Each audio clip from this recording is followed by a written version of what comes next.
కర్ణాటకలో ఒక విచిత్రమైనటువంటి పరిస్థితి చోటు చేసుకుంది.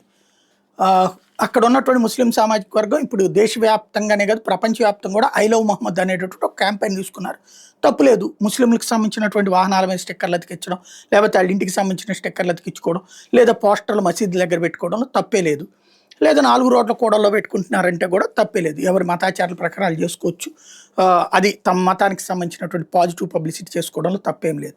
కానీ ఇక్కడ సమస్య ఏమొస్తుందంటే హిందువుల ఇళ్ళకి స్టిక్కర్లు అతికించడానికి వెళ్ళారు.